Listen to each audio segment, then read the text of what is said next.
Welcome to RVCC online. आज हम लोग मैथमेटिक्स का नया चैप्टर शुरू करने जा रहे हैं। इसके पहले ऑलरेडी 3 चैप्टर्स हमने कर लिए हैं। आई होप सब लोगों ने उनका प्रैक्टिस अच्छे से कर लिया है, ढंग से कर लिया है, सबको आते हैं। तो बढ़ते हैं नए चैप्टर पे। नया चैप्टर है प्रोबेबिलिटी।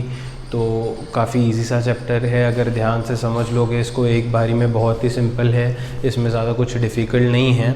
तो प्रोबेबिलिटी, अच्छा प्रोबेबिलिटी का मतलब क्या है? प्रोबेबिलिटी का मतलब है चांस या पॉसिबिलिटी। हम लोगों ने बहुत बार सुना होगा कि ये आने का इतना चांस है, इट माइट रेन टुडे। उसके बाद there is a chance of India winning the match today. बहुत सारे अलग अलग स्टेटमेंट हम लोगों ने सुने हुए हैं। तो ये जो चांस होता है, ये जो पॉसिबिलिटी होता है, जैसे सभी लोगों ने आजकल लूडो तो खेला ही है, बहुत फेमस है। लॉकडाउन है, हर दूसरा बच्चा लूडो खेल रहा है मोबाइल पे। लूडो तो खेला ही है। तो लूडो में हम लोग डाई रोल करते हैं। तो डाई पे 3 आने का चांस, 4 आने का चांस, 5 आने का चांस, 1 आने का चांस होता है। तो वो चांस कितना है उसका एक न्यूमेरिकल वैल्यू मेजर करेंगे प्रोबेबिलिटी में, है ना। प्रोबेबिलिटी मतलब कोई भी इवेंट आने का चांस कितना है उसका न्यूमेरिकल वैल्यू हम लोग ढूंढेंगे। तो प्रोबेबिलिटी मतलब बेसिकली हम लोग कोई भी इवेंट का चांस कैलकुलेट करने वाले हैं यहाँ पे। तो हम लोग देखते हैं कि प्रोबेबिलिटी में सबसे पहले क्या दिया है। डे टू डे लाइफ में हम लोगों ने बहुत सारी अलग अलग स्टेटमेंट सुनी होंगी, जैसे most probably it will rain today, है ना। Most probably it will rain today. Predict नहीं कर सकते कि बारिश पड़ेगी ही या नहीं पड़ेगी। प्रोबेबिलिटी मतलब चांस है बारिश पड़ने का, है ना। चांसेस होना चाहिए। Chances are high that Ramesh will get a job. तो रमेश को जॉब मिलने का चांस है, पॉसिबिलिटी है, गारंटी नहीं है, है ना। तो प्रोबेबिलिटी में पॉसिबिलिटी को ही कैलकुलेट करा जाता है न्यूमेरिकल वैल्यू में। देखते हैं, the words most probably, chances etcetera show uncertainty of occurrence of event. Uncertainty मतलब अनप्रिडिक्टेबिलिटी, जिसको प्रिडिक्ट नहीं किया जाता, है ना, जिसको प्रिडिक्ट नहीं कर सकते। हो भी सकता है, नहीं भी हो सकता है। तो ये सारे वर्ड से हम लोग ये समझ सकते हैं। आगे बढ़ते हैं। Probability is concept which numerically measures the degree of certainty of occurrence of event.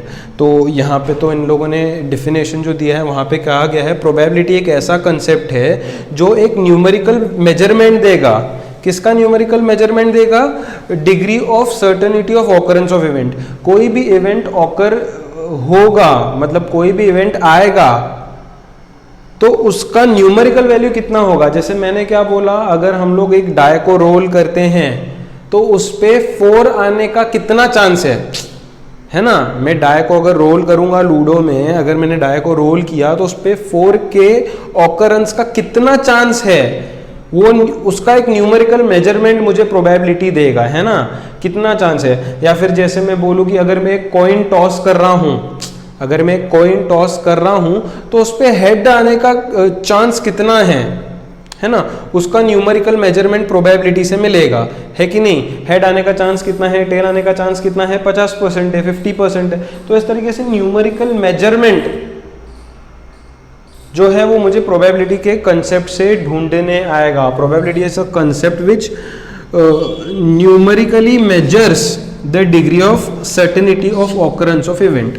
तो certainty of occurrence of event मतलब 4 के ऑकरेंस का न्यूमेरिकल वैल्यू मुझे प्रोबेबिलिटी का कंसेप्ट देगा लूडो में डाई रोल करने पे। या अगर टॉस करूं मैं कॉइन को, तो हेड आने का ऑकरेंस मतलब हेड के ऑकरेंस का जो न्यूमेरिकल मेजरमेंट है वो मुझे प्रोबेबिलिटी का कॉन्सेप्ट देगा। सुनने में काफ़ी टफ लगता है, मुश्किल लगता है। बिल्कुल भी नहीं है मुश्किल, बिल्कुल भी नहीं है मुश्किल। Some terms related to probability. तो प्रोबेबिलिटी पे जाने से पहले उसके जो टर्म्स हैं, उसके जो कॉन्सेप्ट्स हैं, उसके जो बेसिक्स हैं वो हमको समझने पड़ेंगे, तब जाके हम लोग आगे आसानी से बढ़ सकते हैं।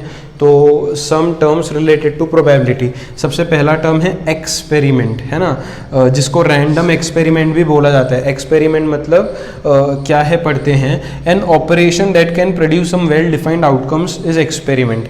कोई भी ऑपरेशन जो वेल डिफाइंड आउटकम्स हमको देता है उसे हम लोग रैंडम एक्सपेरिमेंट या एक्सपेरिमेंट कहते हैं। जैसे मैंने बोला थ्रोइंग अ डाई, है ना, थ्रोइंग अ डाई या रोलिंग अ डाई बोल सकते हैं। तो रोलिंग अ डाई क्या है, एक एक्सपेरिमेंट है जिसके कुछ वेल डिफाइंड आउटकम्स आते हैं ना, डाई रोल करने के कुछ वेल डिफाइंड आउटकम्स आते हैं ना, वेल डिफाइंड मतलब जो अच्छे से डिफाइंड होंगे, सबके लिए सेम होंगे।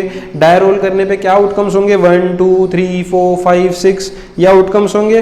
तो ऐसा ऑपरेशन जो कुछ वेल डिफाइंड आउटकम्स तैयार करता है उसको एक्सपेरिमेंट या रैंडम एक्सपेरिमेंट कहते हैं। रैंडम एक्सपेरिमेंट क्यों कहते हैं, क्योंकि उसके आंसर्स जो हैं डाई रोल करने के वो रैंडमली कुछ भी आते हैं, उनको प्रिडिक्ट नहीं किया जा सकता। जैसे दूसरा मैं बोलूँ tossing a coin, coin toss करने के भी कुछ वेल डिफाइंड आउटकम्स होंगे ना। कॉइन टॉस करेंगे तो हेड गिरेगा या तो टेल गिरेगा, तो उसके कुछ वेल डिफाइंड आउटकम्स हैं, है ना। तो ऐसे ऑपरेशंस जो हमें वेल डिफाइंड आउटकम्स देते हैं उसे हम लोग एक्सपेरिमेंट कहते हैं, है ना। ऐसे बहुत सारे अलग अलग एक्सपेरिमेंट्स हो सकते हैं जिन्हें हम लोग आगे पढ़ेंगे। तो एक्सपेरिमेंट मतलब ऐसा ऑपरेशन जो वेल डिफाइंड आउटकम्स दे, जो वेल डिफाइंड आउटकम्स दे। उसके बाद आते हैं सैंपल स्पेस पे। Set of all possible outcomes is known as sample space denoted by capital S, है ना। एक्सपेरिमेंट मतलब क्या है, जैसे मैंने बोला थ्रोइंग या rolling a die, tossing a coin, ये एक्सपेरिमेंट हो गया। अच्छा, उस एक्सपेरिमेंट के जो आउटकम्स होंगे, उन एक्सपेरिमेंट्स के जो आउटकम्स होंगे वो आउटकम्स का एक सेट बनाते हैं जिसको हम लोग सैंपल स्पेस कहेंगे। सैंपल स्पेस मतलब क्या, set of all possible outcomes. Sample space मतलब क्या, रैंडम एक्सपेरिमेंट के जितने भी आउटकम्स हो सकते हैं उन सभी का एक सेट तैयार करना है जिसे हम लोग सैंपल स्पेस कहेंगे। फॉर एग्जाम्पल अगर मैं रैंडम एक्सपेरिमेंट लूँ रोलिंग अ डाई, क्या लूँ, रोलिंग अ डाई, क्या लूँ, random experiment rolling a die, तो उसके जो आउटकम्स होंगे 1 2 3 4 5 6 यही आउटकम्स होंगे, वो सभी का एक सेट बनाना है। तो एक्सपेरिमेंट के जितने भी आउटकम्स हो सकते हैं उन सभी के सेट, उन सभी का एक सेट बनाना है जिसे हम लोग सैंपल स्पेस कहेंगे। सैंपल स्पेस माने set of all possible outcomes of random experiment. एक रैंडम एक्सपेरिमेंट के जितने भी आउटकम्स हो सकते हैं उन सभी का एक सेट तैयार करना है। जैसे rolling a die, rolling a die अगर रैंडम एक्सपेरिमेंट है तो उसके सारे आउटकम्स का एक सेट तैयार करना है, 1 2 3 4 5 6, है ना। रैंडम एक्सपेरिमेंट था रोलिंग अ डाई, उसके सभी आउटकम्स का एक मैंने सेट तैयार किया जिसको सैंपल स्पेस कहेंगे। सैंपल स्पेस मतलब क्या, set of all possible outcomes, random experiment के जितने भी आउटकम्स निकल सकते हैं उन सभी का एक सेट तैयार करना है। दूसरा बोल सकते हैं टॉसिंग अ कॉइन, अगर मैं कॉइन को टॉस करूंगा, है ना, तो उसके सारे आउटकम्स क्या आएंगे, हेड और टेल, यही होंगे सारे आउटकम्स उसके, तो उसका सेट जो होगा उसे सैंपल स्पेस कहा जाएगा। तो सैंपल स्पेस मतलब क्या, ऐसा सेट जिसमें सारे आउटकम्स आ जाते हैं एक्सपेरिमेंट के। आगे बढ़ते हैं, इवेंट्स। इवेंट्स क्या है, collection of some or all outcomes in an experiment is called event. If E is event then E is subset, इसको क्या पढ़ते हैं, सबसेट ऑफ सैंपल स्पेस। अब इसका क्या मतलब हुआ, हर एक क्वेश्चन में ना कुछ कंडीशंस दी होती हैं, उन कंडीशंस के हिसाब से हम लोग क्या करते हैं, सैंपल पॉइंट्स का कलेक्शन करते हैं, सैंपल स्पेस में से कुछ पॉइंट्स का कलेक्शन करते हैं। जैसे फॉर एग्जांपल मैं बोलूँ रोलिंग अ डाई, तो उसका ये सैंपल स्पेस हो जाएगा। फिर मैं बोलूँ getting a number on die which is greater than 4, getting a number, ये कंडीशन है ना, कंडीशन क्या है, getting a number which is greater than 4, तो ग्रेटर देन 4 नंबर क्या है, 5 और 6, है ना। तो ये जो कंडीशन है उसको इवेंट कहा जाता है। Collection of some outcomes in an experiment, तो मैं सम आउटकम्स, कुछ आउटकम्स का कलेक्शन कर रहा हूं। कंडीशन क्या था, number greater than 4, number greater than 4 क्या है, 5 और 6 है, तो उसका मैं कलेक्शन कर रहा हूं ना, collection of some outcomes, collection of some outcomes, कभी कभी सारे आउटकम्स भी आ जाते हैं, उसे हम लोग इवेंट कहते हैं। इवेंट मतलब एक कंडीशन दिया होता है, उस हिसाब से हम लोग सैंपल पॉइंट्स का कलेक्शन वहां पे करते हैं, और वो हमेशा जो है सबसेट माना जाएगा सैंपल स्पेस का। Event is always a subset of sample space. Subset मतलब क्या, वो सैंपल स्पेस के बराबर होगा या उससे छोटा ही होगा। इवेंट जो है सबसेट मतलब क्या होगा, उसका छोटा हिस्सा होगा या उसके बराबर होगा। देखो सैंपल स्पेस क्या है, 1 2 3 4 5 6, इवेंट क्या है 5 6, तो ये जो इवेंट है वो सैंपल स्पेस का एक छोटा हिस्सा है उसको सबसेट बोलते हैं। तो इवेंट मतलब क्या, कंडीशन के हिसाब से collection of sample points, condition के हिसाब से कलेक्शन ऑफ सैंपल पॉइंट्स, उसको इवेंट कहा जाता है ना, उसको इवेंट कहा जाता है। Probability of occurrence of event, है ना। तो फाइनली प्रोबेबिलिटी पे आते हैं। इन अ रैंडम एक्सपेरिमेंट, कोई भी एक रैंडम एक्सपेरिमेंट है, let S be sample space, जिसका एस सैंपल स्पेस है, एंड ई बी इवेंट, जिसका ई एक इवेंट है। जैसे मैंने यहाँ पे बोला इवेंट, क्या बोला, नंबर ग्रेटर देन 4 बोला था, है ना। तो the probability is defined S, ये प्रोबेबिलिटी का फॉर्मूला है, प्रोबेबिलिटी ऑफ इवेंट ई, कोई भी इवेंट का प्रोबेबिलिटी कैसे मिलता है, उसका ये फॉर्मूला है, number of elements in E upon number of elements in S, जिसको हम लोग शॉर्ट में लिखते हैं N of E upon N of S. कोई भी इवेंट का प्रोबेबिलिटी ढूंढने के लिए ये फॉर्मूला इस्तेमाल करेंगे, N of E upon N of S, है ना। इवेंट ऊपर, सैंपल स्पेस नीचे। जैसे फॉर एग्जांपल मैंने यहाँ पे एक रैंडम एक्सपेरिमेंट लिया है, ये रैंडम एक्सपेरिमेंट है, ये रैंडम एक्सपेरिमेंट है, मैंने एक्सपेरिमेंट लिया है अ कॉइन इज टॉस्ड, ये एक्सपेरिमेंट है। अब उसका सैंपल स्पेस मैंने लिखा है, सैंपल स्पेस मतलब सेट ऑफ ऑल आउटकम्स। तो कॉइन इज टॉस्ड के सारे आउटकम्स क्या होंगे, हेड्स एंड टेल्स, एच और टी, यही सारे आउटकम्स होंगे। तो वो सैंपल स्पेस में लिख दिए।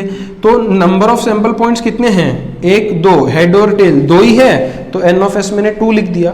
मैंने एक इवेंट कंसीडर किया, गेटिंग अ हेड। इवेंट क्या कंसीडर किया है मैंने यहाँ पे, गेटिंग अ हेड। मैंने क्या बोला, इवेंट मतलब क्या, कलेक्शन ऑफ सैंपल पॉइंट्स।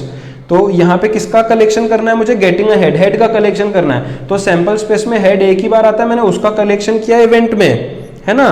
और एन ऑफ ई कितना आ गया, फिर 1 आ गया, क्योंकि इवेंट ई में एक ही सैंपल पॉइंट, एक ही पॉइंट है, एक ही मेंबर है, तो एन ऑफ ई क्या हो गया, 1 हो गया। तो प्रोबेबिलिटी का फॉर्मूला क्या है, N of E upon N of S है। एन ऑफ ई कितना आया था मेरा, 1 आया था, एन ऑफ एस कितना आया था मेरा, 2 आया था, तो 1/2 ये प्रोबेबिलिटी होगा। तो इस तरीके से होता है। रैंडम एक्सपेरिमेंट क्या था, अ coin is tossed, sample space में उसके सारे आउटकम्स लिख दिए। इवेंट क्या था, गेटिंग अ हेड, तो सैंपल स्पेस में जितने बार भी हेड आया होगा वो उसमें लिखना है। यहाँ पे एक ही बार आया, मैंने एक ही बार लिखा हुआ है ना।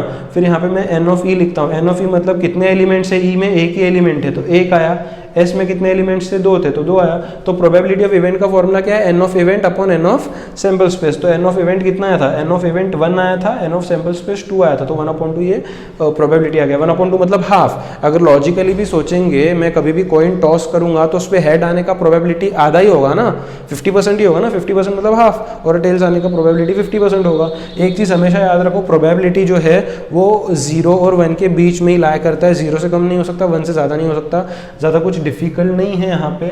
सबसे पहले हम लोगों ने पढ़ा था यहाँ पे एक्सपेरिमेंट। एक्सपेरिमेंट मतलब ऐसा ऑपरेशन जिसके कुछ वेल डिफाइंड आउटकम्स हो, जैसे dice rolled, coin is tossed, बहुत सारे अलग अलग होंगे।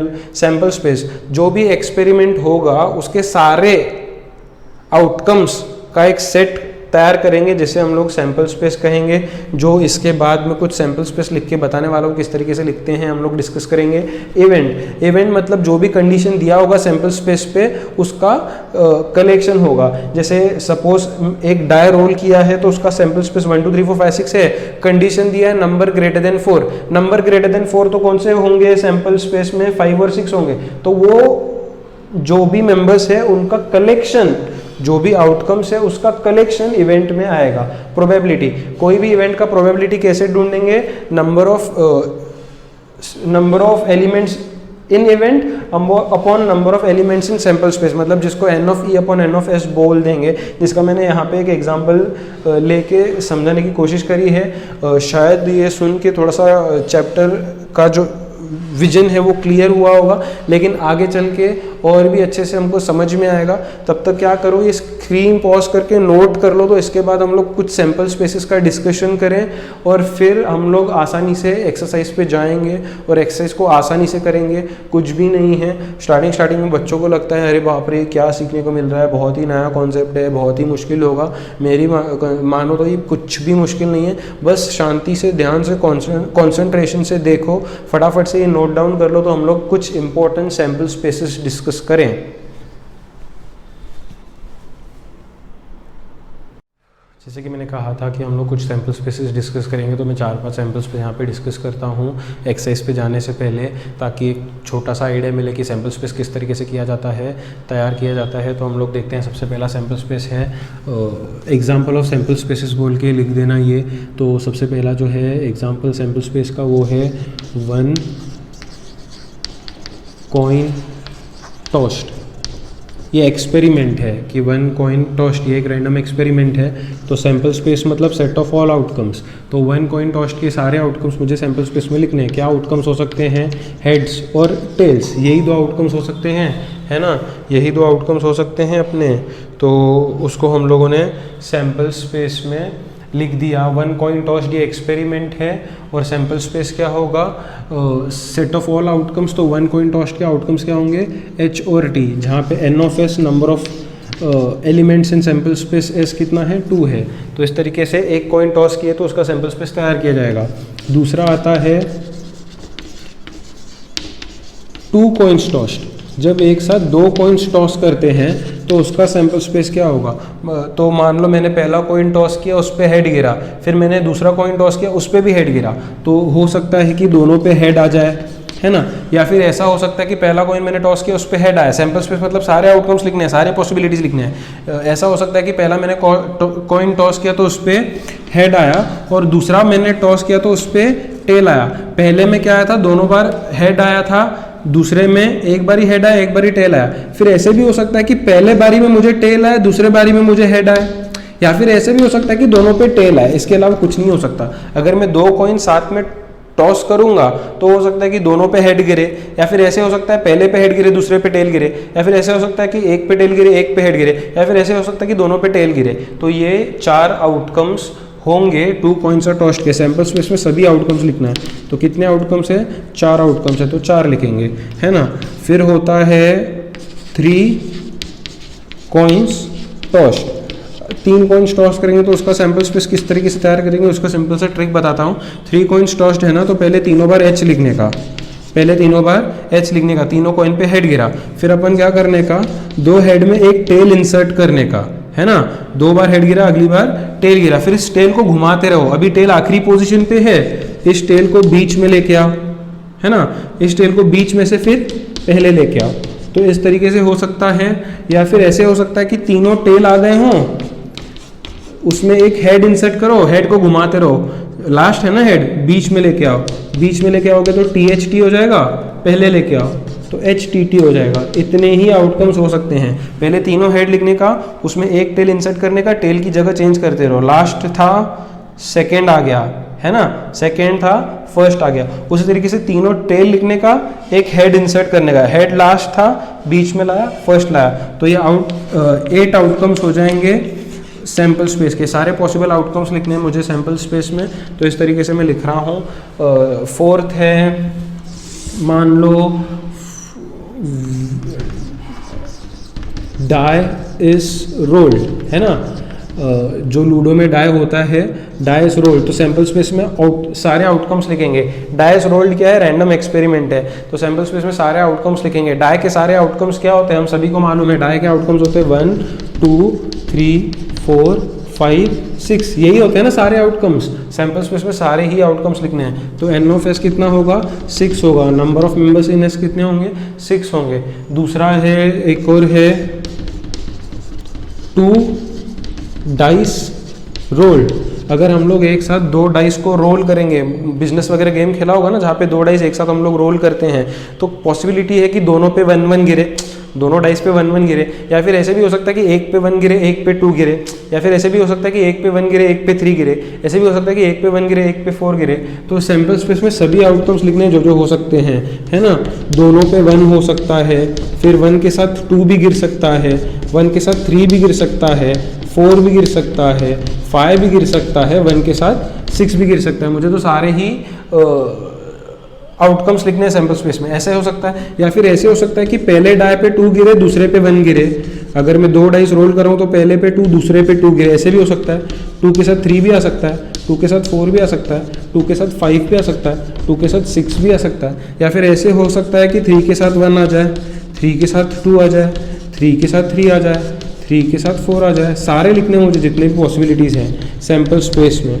3 के साथ 6 आ जाए, या फिर 4 के साथ 1 गिर सकता है कि पहले डाई पे 4 आया दूसरे पे 1 आया, या फिर 4 के साथ 2 भी हो सकता है, 4 के साथ 3 भी हो सकता है, 4 के साथ 4 भी हो सकता है, 4 के साथ 5 भी हो सकता है, 4 के साथ 6 भी हो सकता है। फिर ऐसे भी हो सकता है कि 5 के साथ 1 आए, 5 के साथ 2 आए, 5 के साथ 3 आए, 5 के साथ 4 आए, 5 के साथ 5 आए, 5 के साथ 6 है। ऐसे भी हो सकता है कि 6 के साथ 1 आए, पहले डाई पे 6 दूसरे पे 1, 6 के साथ 2 भी आ सकता है, 6 के साथ 3 भी आ सकता है, 6 के साथ 4 भी आ सकता है, 6 के साथ 5 भी आ सकता है, फाइनली 6 के साथ 6 भी आ सकता है। इससे बड़ा नंबर तो आएगा नहीं। अगर दोनों डाइस रोल करूँगा तो फाइनली लास्ट जो आउटकम होगा, हाईएस्ट जो आउटकम होगा वो होगा दोनों पे 6 6, उसके अलावा कुछ नहीं आ सकता।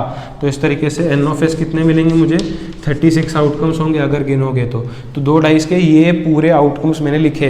तो ऐसे ही सैम्पल स्पेस में क्या करना है, जो भी रैंडम एक्सपेरिमेंट है उसके जितने भी आउटकम्स होते हैं वो लिख देने हैं, और फिर उसके अकॉर्डिंगली वहाँ पे कुछ कंडीशंस दिए होंगे जिनको इवेंट बना के हम लोग लिखेंगे, और उन कंडीशंस पे प्रोबेबिलिटी निकालेंगे। प्रोबेबिलिटी का फॉर्मूला क्या है, N of E upon N of S, number of elements in event upon number of elements in sample space. Number of elements in sample space तो मैं यहाँ पे हर बार ही लिख रहा हूँ, है ना। तो वैसे ही इवेंट का जो भी होगा नंबर ऑफ एलिमेंट, उन दोनों का रेशो हम लोग करेंगे तो हम लोगों को प्रोबेबिलिटी मिलेगा, है ना। प्रोबेबिलिटी का फॉर्मूला फिर से क्या है, N of E upon N of S. तो इस तरीके से हम लोग सैम्पल स्पेस वगैरह बनाते हैं। सैम्पल स्पेस बनाने आना चाहिए क्योंकि पूरा खेल ही सैम्पल स्पेस का है ना। सैम्पल स्पेस अगर बनेगा सही से तो उनका जो इवेंट्स हैं उनके आंसर सही से आएंगे, है ना। तो पूरा खेल सैम्पल स्पेस पे पूरा खेल सैम्पल स्पेस पे ही बेस्ड है, इसलिए मैंने सैम्पल स्पेस बना के दिखाया। आई होप सभी को सैम्पल स्पेस किस तरीके से बनते हैं इसका कुछ आइडिया तो आया होगा। सिर्फ इतने ही नहीं है, और भी काफ़ी सारे सैम्पल स्पेसेस हैं जो एक्सरसाइज में हम लोग सीखेंगे, है ना। जैसे जैसे एक्सरसाइज में हम लोग आगे बढ़ेंगे, अलग अलग समय अलग अलग सैम्पल स्पेस होगा, हम लोग उस समय देखेंगे कि सैम्पल स्पेस को किस तरीके से तैयार किया जाता है ढंग से। तब तक के लिए जो बेसिक्स हैं वो ढंग से प्रिपेयर कर लो। जो कॉन्सेप्ट मैंने इसके पहले बताया था, इवेंट किसको कहते हैं, सैम्पल स्पेस किसको कहते हैं, एक्सपेरिमेंट किसको कहते हैं, वो सब लिख लो, रिवाइज कर लो। ये सैम्पल स्पेसेस एग्जांपल के लिए बुक में नोट डाउन कर लो। फिर हम लोग एक्सरसाइज पे जाएंगे और एक्सरसाइज को आसानी से कर लेंगे। आई होप इतना सबको समझा होगा। स्क्रीन पॉज करके सारे एग्जाम्पल्स नोट कर लो।